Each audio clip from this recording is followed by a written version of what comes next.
গল্পের radio by পুবালি চ্যানেলের আজকের নিবেদন উপেন্দ্রকিশোর রায়চৌধুরীর লেখা গল্প মজনতালি সরকার। এক গ্রামে দুটো বিড়াল ছিল।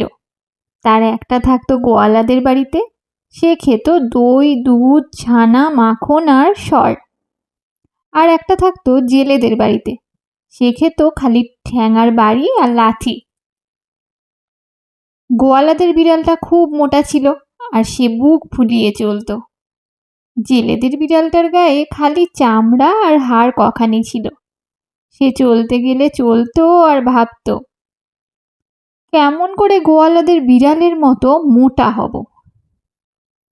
শেষে একদিন সে গোয়ালাদের বিড়ালকে বললে, ভাই, আজ আমার বাড়িতে তোমার নিমন্ত্রণ। সব কিন্তু মিছে কথা, নিজেই খেতে পায় না, সে আবার নিমন্ত্রণ খাওয়াবে কোথা থেকে।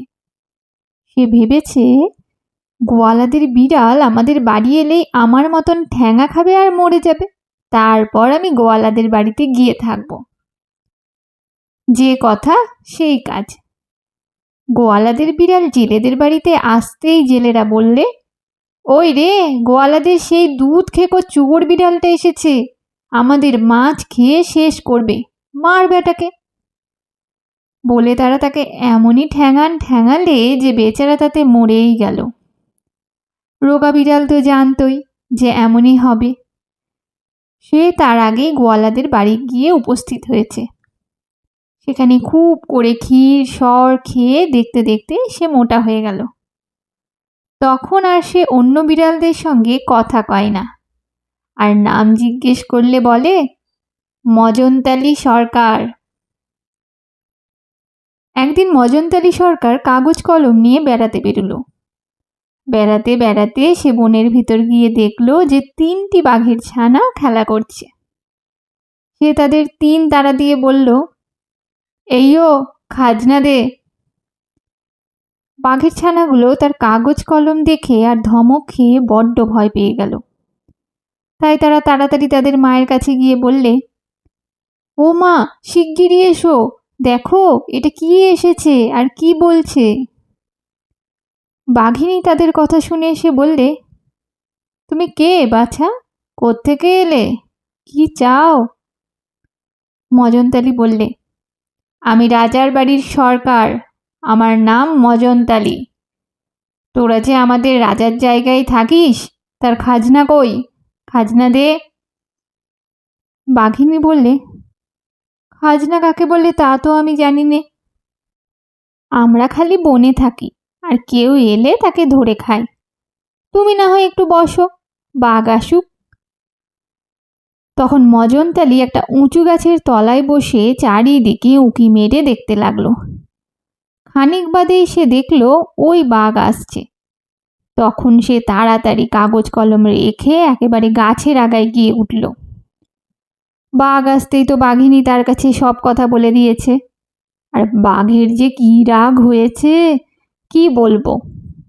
সে ভয়ানক গর্জন করে বললে, কোথায় সে হতভাগা, এক্ষুনি তার ঘাড় ভাঙছি। মজনতালি গাছের আগা থেকে বললে, কি রে বাঘা, খাজনা দিবি না, আয় আয়। শুনেই তো বাঘ দাঁত মুখ খিচিয়ে হালুম বলে 2 লাফে সেই গাছে গিয়ে উঠেছে। কিন্তু খালি উঠলে কি হয়, মজনতালিকে ধরতে পারলে তো। সে একটুখানি হালকা জন্তু, সে কোন সরু ডালে উঠে বসেছে। অত বড় ভারী বাঘ সেখানে যেতেই পারছে না।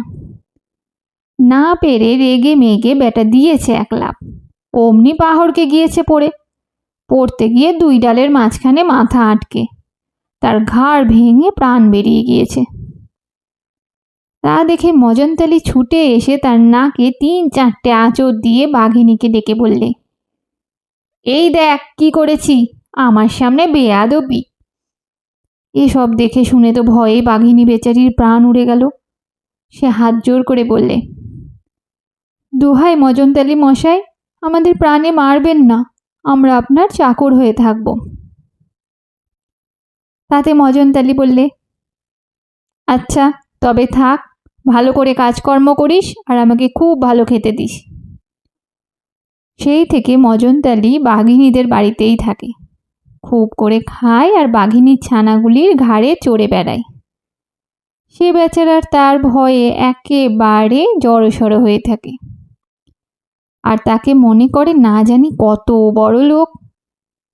একদিন বাঘিনী তাকে হাত জোড় করে বললে, মজনতালি মশাই, এ বনে খালি ছোট ছোট জানোয়ার, এতে আপনার পেট ভরে না। নদীর ওপারে খুব ঘন বন আছে, তাতে খুব বড় বড় জানোয়ারও থাকে, চলুন সেইখানেই। শুনে মজনতালি বললে, ঠিক কথা, চলো ওপারে যাই। তখন বাঘিনী তার ছানাদের নিয়ে দেখতে দেখতে নদীর ওপারে চলে গেল। কিন্তু মজনতালি কই? বাঘিনী আর তার ছানারা অনেক খুঁজে দেখলো ওই মজনতালি সরকার নদীর মাঝখানে পড়ে হাবুডুবু খাচ্ছে। স্রোতে তাকে ভাসিয়ে সে কোথায় নিয়ে গিয়েছে, আর ঢেউয়ের তারাই তার প্রাণ যায় যায় হয়েছে। মজনতালি তো ঠিক বুঝতে পেরেছে যে আর দুটো ঢেউ এলেই সে মারা যাবে। এমন সময় ভাগ্যিস বাঘিনীর একটা ছানা তাকে তাড়াতাড়ি ডাঙায় এনে তুলে বাঁচালো, নইলে সে মরেই যেত, তাতে আর ভুল কি। কিন্তু মজনতালি সরকার তাদের সে কথা জানতেই দিল না। সে ডাঙায় উঠে ভয়ানক চোখ রাঙিয়ে বাঘের ছানাকে চড় মারতে গেল, আর গাল যে কত দিল তার তো লেখাঝোকাই নেই। শেষে বললে, হতভাগা মূর্খ, দেখ দেখি কি করলি। আমি অমন চমৎকার হিসাবটা করছিলুম, সেটা শেষ না হতেই তুই আমাকে টেনে তুলে আনলি, আর আমার সব হিসাব এলিয়ে গেল। আমি সবই গুনছিলুম নদীতে কটা ঢেউ, কতগুলো মাছ আর কতখানি জল আছে। মূর্খ বেটা, তুই এর মধ্যে গিয়ে সব গোলমাল করে দিলি। এখন যদি আমি রাজামশাইয়ের কাছে গিয়ে এর হিসাব দিতে না পারি তবে মজাটা টের পাবি। এইসব কথা শুনে বাঘিনী তাড়াতাড়ি এসে হাত জোড় করে বললে, মজনতালি মশাই, ঘাট হয়েছে, এবারে মাপ করুন। ওটা মূর্খ, লেখাপড়া জানে না, তাই কি করতে কি করে ফেলেছে। মজনতালি বললে, আচ্ছা, এবারে মাপ করলুম, খবরদার আর যেন কখনো এমন না হয়। এই বলে মজনতালি তার ভিজে গা শুকাবার জন্যে রোদ খুঁজতে লাগলো। ভারী বনের ভিতরে সহজে রোদ ঢুকতে পায় না, সেখানে রোদ খুঁজতে গেলে উঁচু গাছের আগায় গিয়ে উঠতে হয়। মজনতালি এক গাছের আগায় উঠে দেখলে এই বড় এক মরা মহিষ মাঠের মাঝখানে পড়ে আছে। তখন সে তাড়াতাড়ি গিয়ে সেই মহিষটার গায়ে কয়েকটা আঁচড় কামড় দিয়ে এসে বাঘিনীকে বললে, শিগগিরি যা, আমি একটা মোষ মেরে রেখে এসেছি। বাঘিনী তার ছানাগুলোকে নিয়ে ছুটে গিয়ে দেখল, সত্যি মস্ত এক মোষ পড়ে আছে। তারা চারজনে মিলে অনেক কষ্টে সেটাকে টেনে আনলে, আর ভাবলে, ইস, মজনতালি মশাইয়ের গায়ে কি ভয়ানক জোর। আর একদিন তারা মজনতালিকে বললে, মজনতালি মশাই, এ বনে বড় বড় হাতি আর গন্ডার আছে, চলুন একদিন সেইগুলো মারতে যাই। এ কথা শুনে মজনতালি বললে, তাই তো, হাতি গন্ডার মারবো না তো মারবো কি, চল আজই যাই। বলে সে তক্ষুনি সকলকে নিয়ে হাতি আর গন্ডার মারতে চলল।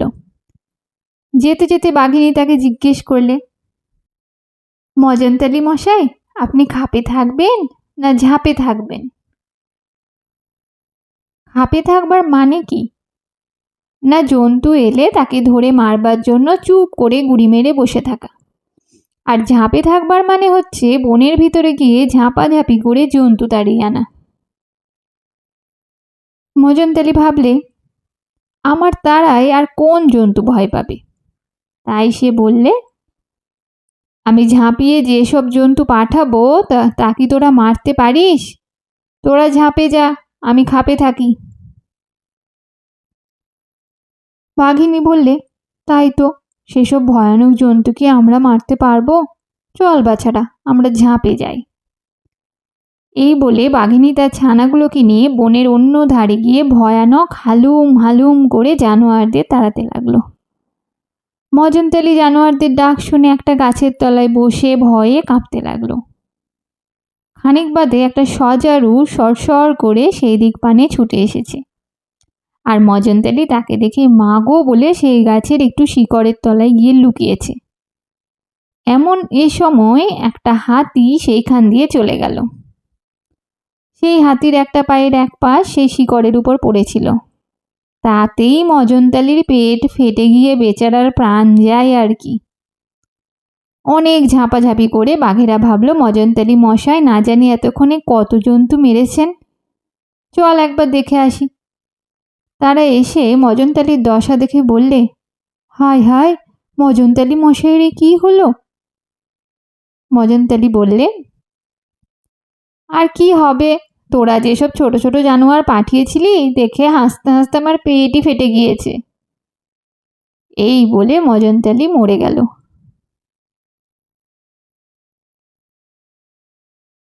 গল্পের রেডিও বাই পুবালি চ্যানেলে আপনারা শুনছিলেন উপেন্দ্র কিশোর রায়চৌধুরীর লেখা গল্প মজনতালি সরকার। গল্প পাঠ ভালো লাগলে লাইক করে শেয়ার করে দেবেন, সাবস্ক্রাইব করে চ্যানেলের পাশে থাকবেন। কী ধরনের গল্প আপনারা শুনতে চান কমেন্ট করে অবশ্যই জানাবেন। ফিরে আসবো খুব তাড়াতাড়ি নতুন আরেকটি গল্প নিয়ে।